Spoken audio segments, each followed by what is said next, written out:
ចេញមកបែបភ្លាវចឹងគឺមានតែកូនប្រុសរបស់ខ្ញុំទេបងប្អូនហើយទឹកមុខឌឺសាហាវហ្មងឲ្យតែយើងទាញកាមេរ៉ាថត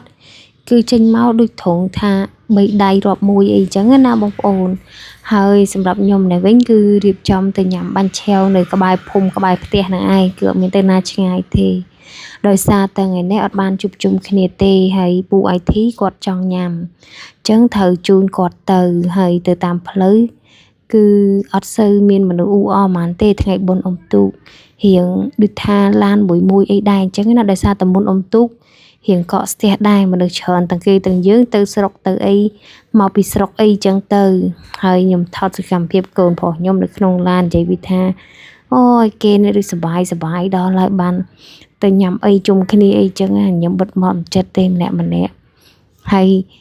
កូនប្រុសទី1ទី2ហ្នឹងគឺថាឌឺហ្មងណាហើយក៏ប៉ិតគឺខ្ញុំមកយកពួកគាត់ចេញពីសាលារៀនគួរទេគឺរៀនគួរហើយចេញមកយកទាំងពីរនាក់បងប្អូនហើយទៅញ៉ាំអីនៅក្បែរហ្នឹងទៅហើយបងអូនស្រីនិងបងប្រុសខ្ញុំគឺជាប់រវល់ហើយដោយសារតែគាត់មានដំណឹងអត់សូវល្អមួយអីចឹងណាខ្ញុំអត់អាចនិយាយបានទេហើយចាប់តែជិះមកយកកូនចេញពីរៀនហើយមកដល់កន្លែងញ៉ាំបាញ់ឆែវហ្នឹងតែម្ដងកន្លែងម៉ូចាស់បងប្អូនហើយកន្លែងហ្នឹងត្រូវចិត្តត្រូវមាត់ពូ IT ចឹងជូនគាត់ទៅញ៉ាំទៅហើយតំណងមែនតែនហ្មងមានតាំងពីសាច់ក្រកសាច់គោអាំងហើយគេមិនយកឈើមកអាំងណាបងប្អូនអាសាច់ក្រកពូតហ្នឹងគឺគេយកគល់ស្លឹកគ្រៃ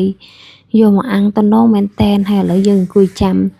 ចាអ្នកលក់គាត់ជានៅឆ្អិនព្រោះកំងល្មមគ្រាន់តែមកដល់ភ្លាមបងប្អូនឃើញទេនេះអូយទទួលយកមិនបានទេលោកទទួលយកមិនបានទេកូនអ្នកណាអ្នកណីខ្លះនេះហេតុអីក៏ធ្វើបែបនេះខ្ញុំទទួលយកមិនបានទេដាក់មកខ្ទះអស់មកមិនមកខ្ទះឲ្យបងប្អូនមកថាសអស់យកតែមកហើយគេអត់ញ៉ាំទឹកជ្រលក់ញ៉ាំបន្លែអីទេគឺគេញ៉ាំតែម្សៅដុំហ្នឹងហើយបើ Snow វិញក៏អត់ចេះញ៉ាំដែរនិយាយទៅតែមិនឃើញមួយនឹងឲ្យម៉ាក់ខ្ញុំឃើញអញ្ចឹងហើយហួសចិត្តណា